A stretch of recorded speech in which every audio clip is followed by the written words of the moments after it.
Hello and welcome to the Land and Climate podcast. My name is Bertie Harrison-Brudzinski, and today I'm talking to Ståle Holgersen, a senior lecturer in human geography at Stockholm University, Sweden, and the author of a new book published last month by Verso called Against the Crisis: Economy and Ecology in a Burning World. The book discusses the relationship between economics and the environment and climate in the context of crisis theory, challenging the reader to consider what we actually mean when we use the word crisis and the exact ways in which different crises are interconnected. Throughout the book, Ståle questions the common assumption that climate change will be bad for the economy in conventional terms, pointing instead to the ways in which modern capitalism has relied on crises for renewal. And this particular system is based on flexibility, turbulence, instability. That's the water in which capitalism swims. So the fact there will be more turbulence is not an argument for the fall of capitalism. You could turn it around. It's actually this is how the system operates. I began by asking Ståle to outline some of the main ideas in the book. There's a long history when speaking about the relation between economic and ecological crisis, that long history of saying that economic crises are caused by ecological things one way or the other. All the way back from Ricardo to Malthus to the limits to growth with the Club of Rome to Jason Moore these days. There's a long tradition of seeing that economic crisis coming one way or other out of ecological concerns. My argument is this is a poor understanding of economic crisis. Most commonly, it does never happen. 2020 did happen, but it was only triggering the economic crisis. The economy was already on its way to a recession, 2019. That's why one of the reasons I started writing the book. So the corona crisis simply triggered it. So yes, ecological crisis might trigger economic crisis in certain circumstances, like 2020, but that's not the main reason behind economic crisis. I don't buy it. And in general, I think the opposite is much more true, that destroying nature in all kinds of ways has always been very profitable. And historically, ecological crisis has not caused any of the major economic crises we know. In that sense, 2020 was an exception, which means it happened, it's real, it might happen again, but it was an exception to the rule. But I think there's many people who really want this to be true, that what's bad for the ecology is bad for the economy. When you're trapped within a certain economic setting, as we are today, if that's not true, what else could save the planet? Because if it's really profitable to destroy the planet and profit is driving the economy we have, that's maybe not the conclusion you want. But here we just need to be honest with ourselves and just be realistic and say it like it is. So far in the history of capitalism, the economic system has loved destroying nature. So just to clarify, you're not only saying that economic crisis doesn't result from ecological crisis, you are almost saying that the opposite relationship is true. The economy benefits from ecological crisis, or the capitalist economy, I suppose, benefits from it. Is that accurate? Yes, the capitalist system is necessarily built on creating ecological crisis. So what I do in the book is look about these two crises, and there's a lot of differences and a lot of similarities. They come from the same economic system, the same capitalist mode of production, driven by the profit motive. They come from the same place, and in that sense, they are very similar crises. And from this perspective, from that level of abstraction, there are two different kinds of capitalist crisis. But as events, as things that actually shake up the world when it's in the moment of shock, they're very different forms of crisis. And this manifests in different ways. One difference being that the economy needs economic crisis as events, as things that shock up and shakes around the world. But the economy don't really need ecological crisis. The economy don't need wildfires and heat waves, but it needs to produce ecological crisis.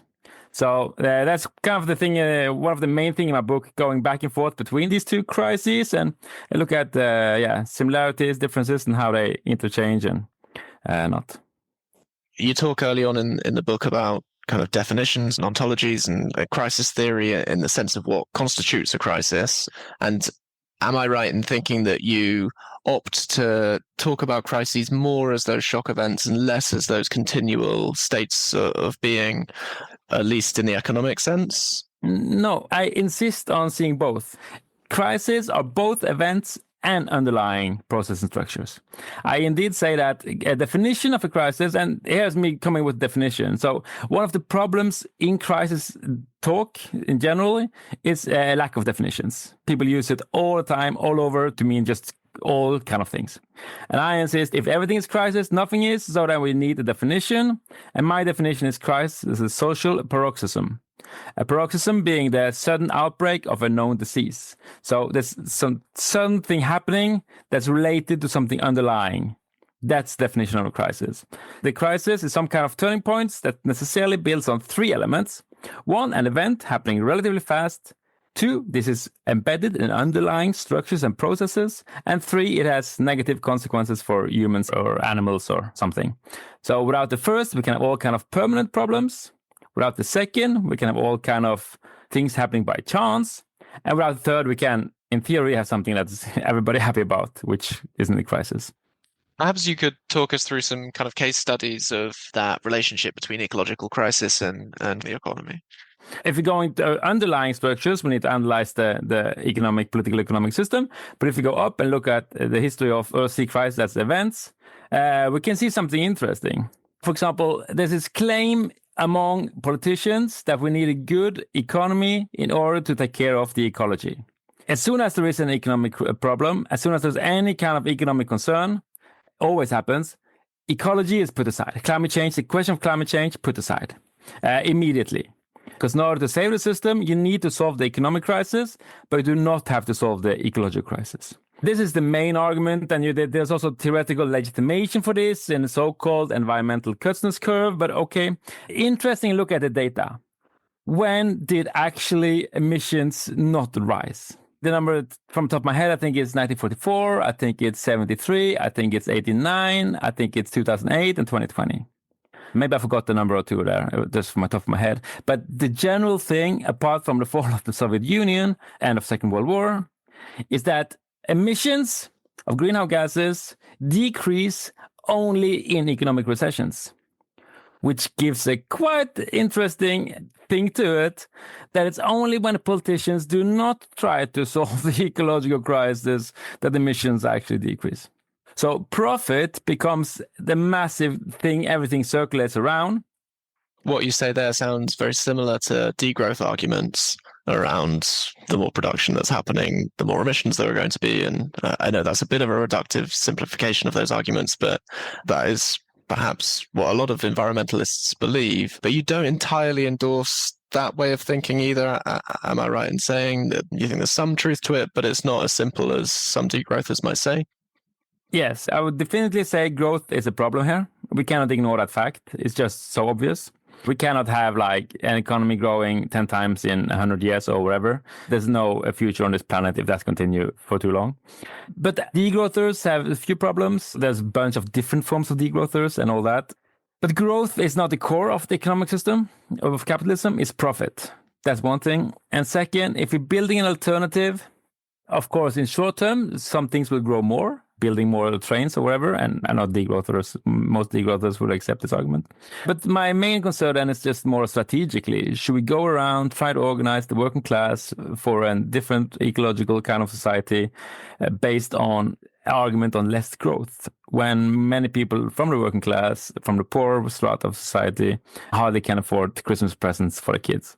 I'm not sure if this is a proper starting point for trying to mobilize the broader parts of the people, to be honest. So it's a communications challenge as much as material one. Yeah, but I think they to some degree interlink. I think there's a reason why this concept is popular in certain university circles rather than among poor people.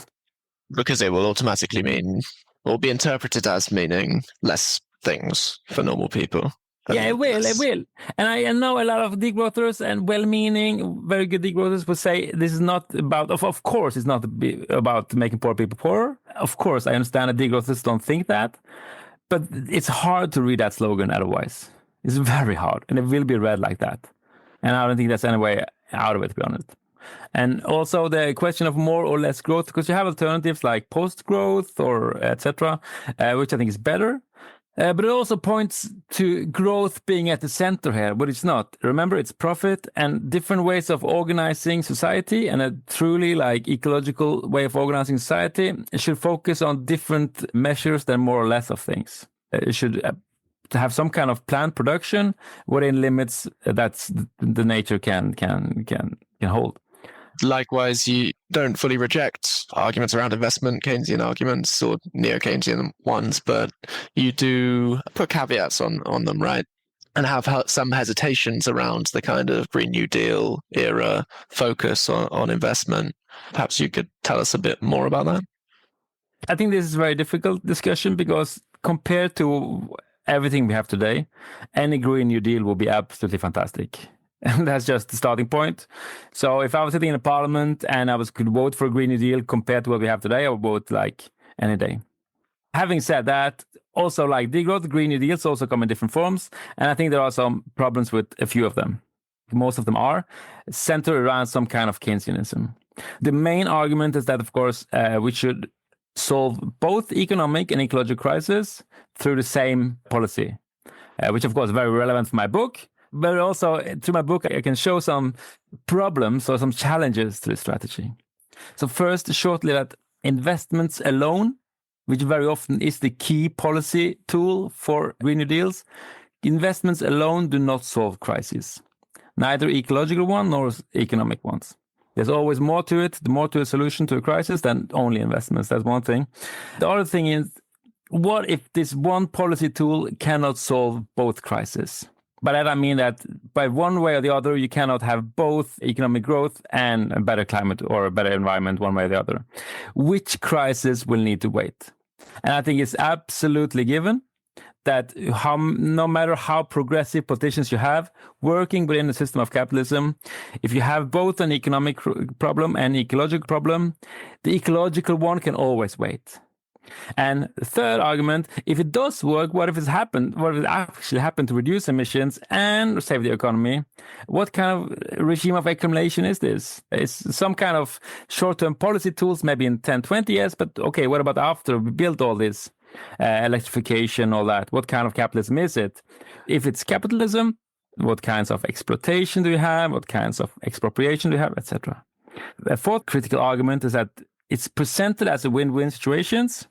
And win-win situations always hides class conflicts. And I think this is a very big problem because crises are, as I argue in length in the book, are always expressions of class conflicts and are themselves also class conflicts. Fifth one is that my fifth kind of critical comments to comrades working on Green New Deal is that all kind of strategies that do not question capitalism will reproduce it. There is one counter argument that if we have a good Green New Deal, we might win some time in order to reorganize the society more dramatically. And I think that might be true.